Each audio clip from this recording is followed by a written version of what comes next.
Emperor Yao was highly meritorious. His benevolence was like that of heaven, and his wisdom that of a god. When approached he was genial as the sun, and was looked out for as clouds in dry weather. He was rich without being proud, and esteemed yet not lax.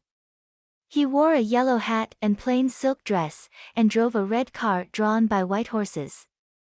He was able to display his supereminent virtue, by bringing into close alliance the 9 degrees of kindred, and they being rendered harmonious, he forthwith regulated the people, and his people having become enlightened, the various states were at peace. He then commanded she, and he in reverent accordance with their observations of the wide heavens to record in a calendar the laws affecting the sun, moon, stars, and zodiacal spaces, and respectfully to communicate to the people the seasons. He also commanded Shi's younger brother to reside at Yui, called the Bright Valley, so as to hail with respect the rising sun, and arrange the labors of the spring, and the day being of medium length, and the culminating star, bird, quarter of the heavens, he was to determine mid-spring, when the people begin to disperse, and birds, and beasts to breed and copulate. He further commanded Shi's third brother to reside at the southern frontier to arrange the transformations of summer, and respectfully observe the extreme limit, and the day being at its longest, and the star in the zenith that called fire, he was to fix the exact period of midsummer, when the people are most widely dispersed, birds molt, and beasts change their coats. He further commanded his younger brother to reside in the west at a place called Dark Valley to respectfully convoy the setting sun, and arrange the completing labors of the autumn, and the night being of medium length, and the culminating stars Su to determine mid-autumn, when people begin to feel comfortable, and birds and beasts look smooth and glossy.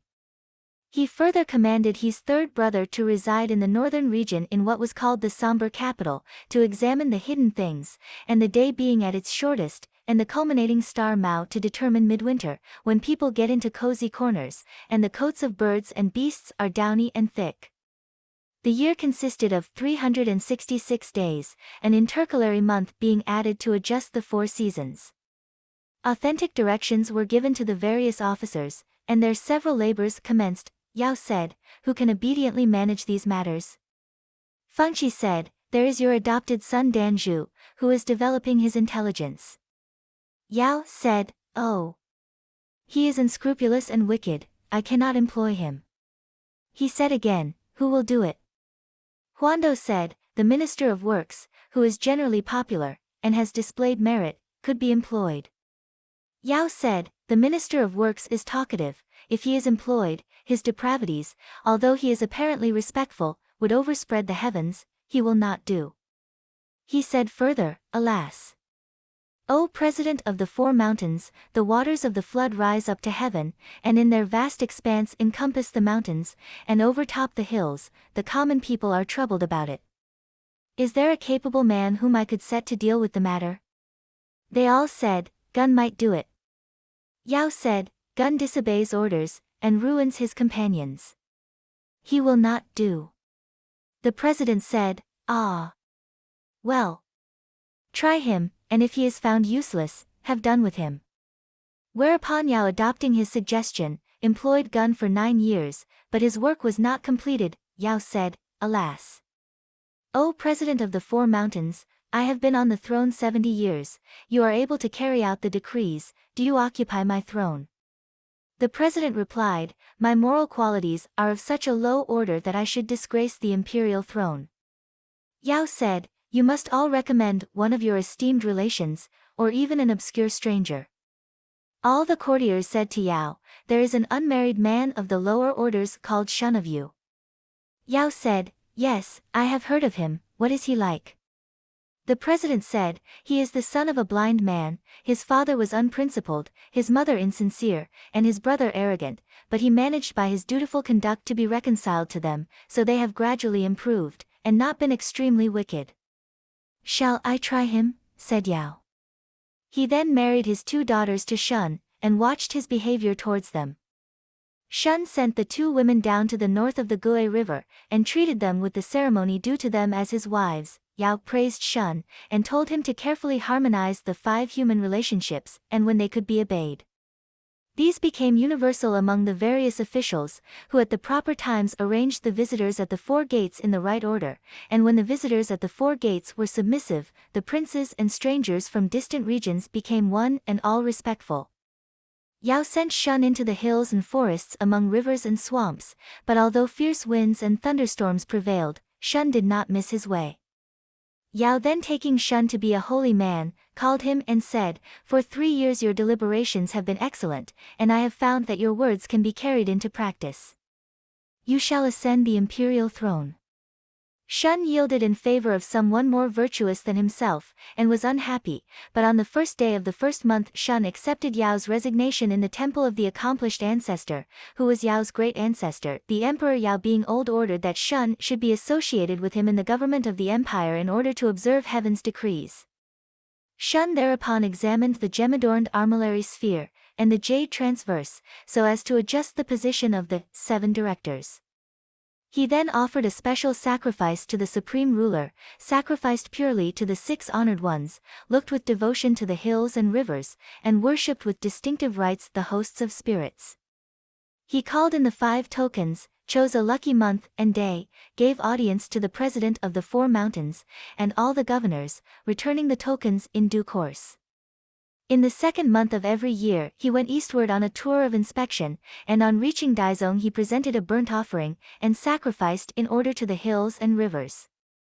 He then gave audience to the chieftains of the east, putting in accord their seasons and months, and rectifying the days. He rendered uniform the standard tubes, the measures of length and capacity, and the scales, and regulated the 5 kinds of ceremonies. The 5 gems, the 3 kinds of silks, the 2 living animals, and 1 dead one were brought as presents to the audience, but the 5 implements were returned at the conclusion. In the 5th month he went to the south, in the 8th month to the west, and in the 11th month northward on his tours of inspection, in each case observing the same ceremonies as before, and on his return he went to the temple of the ancestral tablets, and offered up a single ox. Every 5 years there was 1 tour of inspection, and 4 audiences of the princes at court, when they presented a full verbal report, which was intelligently tested by their works, and chariots and robes given according to their deserts. Shun instituted the division of the empire into 12 provinces, and deepened the rivers. He gave delineations of the statutory punishments, enacting banishment as a mitigation of the 5 chief punishments, the whip being employed for public officers, the stick in schools, and a money penalty being inflicted for redeemable crimes.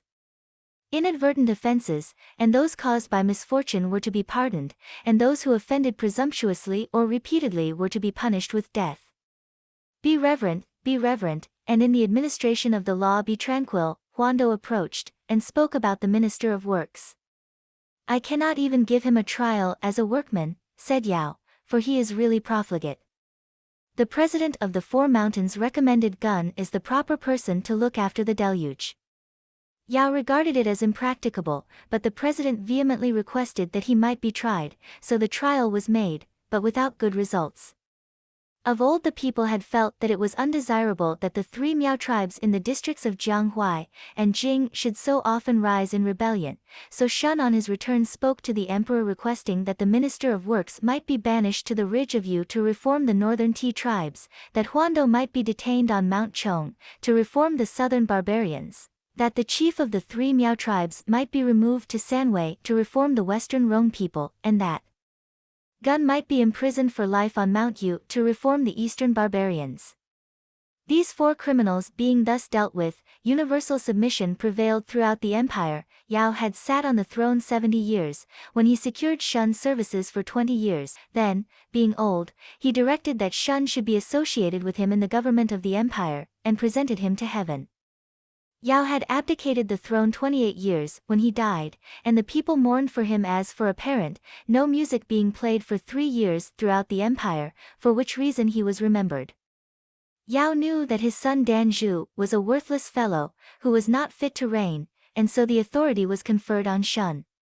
As it was conferred on Shun, the empire got the advantage and Danzhu was injured. If it had been conferred on Danzhu, the empire would have been injured, and Danzhu gained the advantage.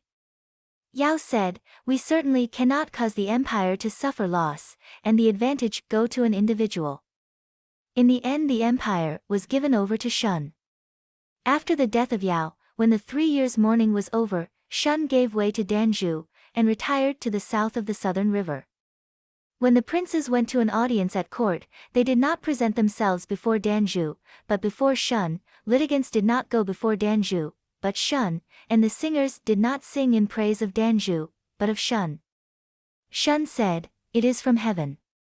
Afterwards he went to the capital, sat on the imperial throne, and was styled Emperor Shun.